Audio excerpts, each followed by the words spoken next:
आंतरिक लोकतंत्र के मुद्दे पर आम आदमी पार्टी में बवाल मचा है। पार्टी दो धड़ों में बंट चुकी है। एक के पास सत्ता है तो दूसरे गुट में खुद को नजरअंदाज किए जाने की बेचैनी है। जाहिर है संदेह और अविश्वास की खाई इतनी चौड़ी हो गई है जिसे भर पाना पार्टी के लिए आसान नहीं होगा। आखिर क्या है पूरा माजरा, इस रिपोर्ट में देखते हैं, फिर चर्चा को आगे बढ़ाएंगे।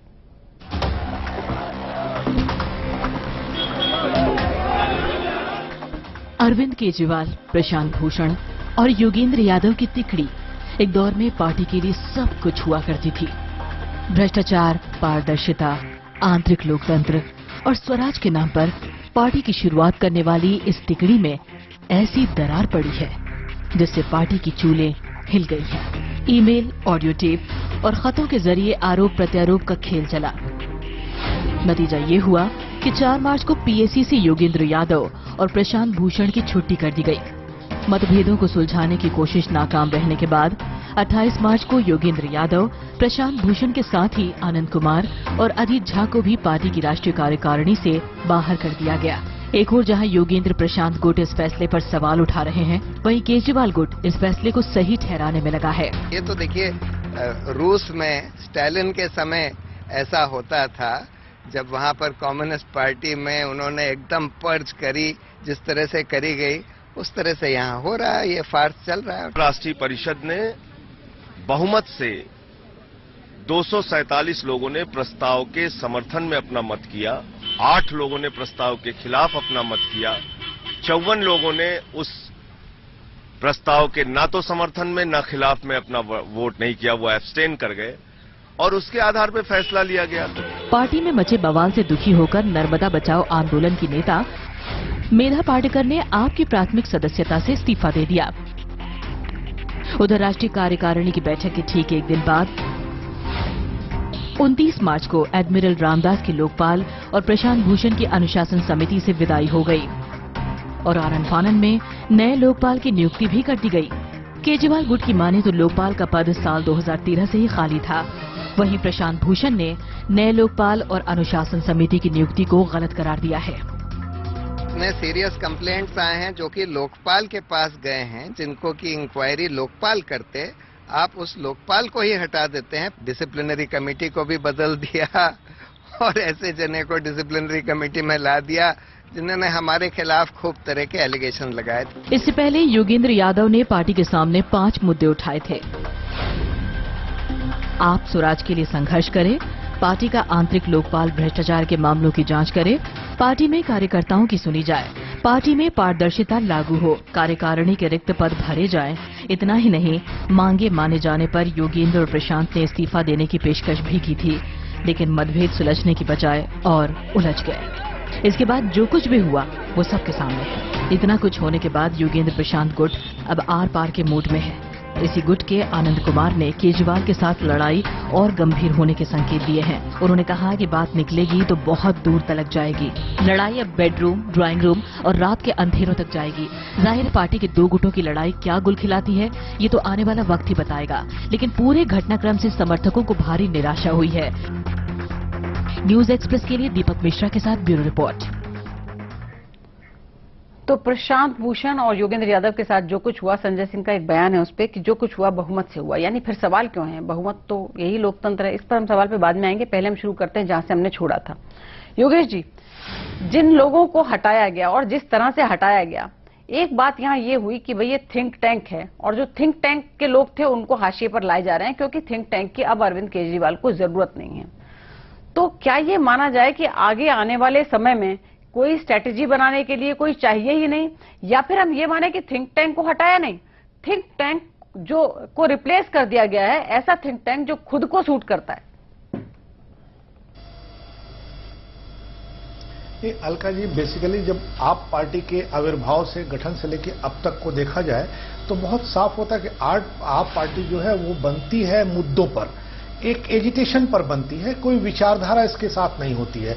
थिंक टैंक नहीं है, ये वो लोग हैं जिनके पास अपनी एक धारणा थी, विचारधारा थी, जो इंप्लीमेंट नहीं कर पाए। इन्होंने उस मुद्दों को कैश कराने के लिए स्ट्रेटजी दी। कोई पार्टी के लिए विचारधारा नहीं बना पाए। जैसे मुलायम सिंह समाजवादी विचारधारा बना पाए, बीजेपी ने एक विचारधारा बनाई, कांग्रेस ने एक विचारधारा बनाई, तो थिंक टैंक इनके पास थे जरूर, पर वो धारणा बनाने में विचारधारा के निर्माण का समय नहीं मिला। इन लोगों ने सोचा पहले हम मुद्दों के आधार पर सरकार बना लें और उसके बाद विचारधारा का निर्माण करें। क्या योगेश जब वो विचारधारा मुझे बताएं कि अगर हम कहते हैं कि उन्होंने एक लोहियावादी समाजवादी विचारधारा है, एक हम कहते हैं कि एक जिसको कहते हैं ना कि एक कल्याण, जो एक वर्ड मैं भूल रही हूं उस वक्त, कि जो लोहियावादी जो समाजवादी विचारधारा है वो एक लीक पर चलती है जो समाज के कल्याण से उस तरह से जुड़ी हुई है। वो वर्ड जो कॉइन किया हुआ है उसको मैं फिलहाल भूल रही हूँ। लेकिन आम आदमी पार्टी जब सत्ता में आई तो ये भी तो एक किस्म की विचारधारा, उन्होंने कहा कि हमारा जो मेन वो है हम भ्रष्टाचार के खिलाफ, ये होना हमारी विचारधारा है। क्या इसे हम विचारधारा के तौर पर नहीं ले सकते? नहीं अलका जी, विचारधारा ये होती है कि हम इस काम को करेंगे। जैसे इन्होंने कहा हम भ्रष्टाचार मिटाएंगे, भ्रष्टाचार मिटाना विचारधारा नहीं, ये एक काम है। विचारधारा ये है कि हमारा लक्ष्य है कि हम सरकार में रहते हुए अंतिम आदमी तक, अंत्योदय तक लाभ पहुंचाएं। जैसे लोहिया जी ने कहा था कि हमारी जान सस्ती, गरीबों को मिले रोटी तो मेरी जान सस्ती है, यानी रोटी के लिए, लोगों का पेट भरने के लिए वो एक ऐसे टीम का निर्माण कर रहे थे जो काम करती। ऐसे ही दीनदयाल उपाध्याय ने कहा कि अंत्योदय तक हम जाएंगे। इनके पास क्या था? बिजली थी, सड़क थी, पानी थी, कमिटमेंट्स थे। तो ये कमिटमेंट से बनी हुई एक पार्टी थी जिसमें विचार पुरुष तो थे पर विचारधारा का निर्माण नहीं हो पाया था। जब ये विचारधारा का निर्माण वो लगातार ये कहते हैं कि अगर सामाजिक न्याय एक विचारधारा हो सकती है तो ये भी एक विचारधारा है। लेकिन मैं यहाँ पे प्रवीण जी, मैं आपसे पूछती हूँ कि मुझे बताइए कि ये विचारधारा नहीं है। जी चलिए ठीक है, ये उनके तर्क है कि हमारी विचारधारा यही है और हम नई तरीके की राजनीति करते हैं, इसीलिए हम इस मुद्दे पर बने हुए हैं। लेकिन एक चीज है प्रवीण जी, एक बात जो वो कह रहे हैं कि ये जो हुआ, जिस तरह से प्रशांत भूषण को हटाया गया और जिस तरह से योगेंद्र यादव को, कि बहुमत का फैसला था, ये तो हमने देखा कि इस गुट में जिनको हटाया गया उनके लिए सिर्फ 8 वोट पड़े थे। अब जो चीज बहुमत से हुई उस पर सवाल कैसे खड़े कर सकते हैं? मैं इसमें अलका जी आपसे एक बात पूछता हूं, आपके घर में अगर कोई चोरी करेगा तो आप चोर को क्या ये सजा दोगे मैं अपनी कोठरी में बंद कर दूंगा, या ये सजा दोगे कि उसे जेल भिजवाओगे पुलिस के थ्रू? देखिए कितनी अजीब बात है। योगेंद्र यादव जो सारे चुनाव कैंपेन में, खुद मैं, क्योंकि भाजपा का मैं दिल्ली का मीडिया प्रभारी हूं, लगातार मैंने देखा, और अलका जी आपने भी देखा होगा, हर मोर्चे पे, हर टीवी में, हर अखबार में डिबेट को संभाले हुए योगेंद्र यादव थे। ऐसे योगेंद्र यादव पे चुनाव के बाद उन्होंने कह दिया इन्होंने पार्टी विरोधी काम किया था।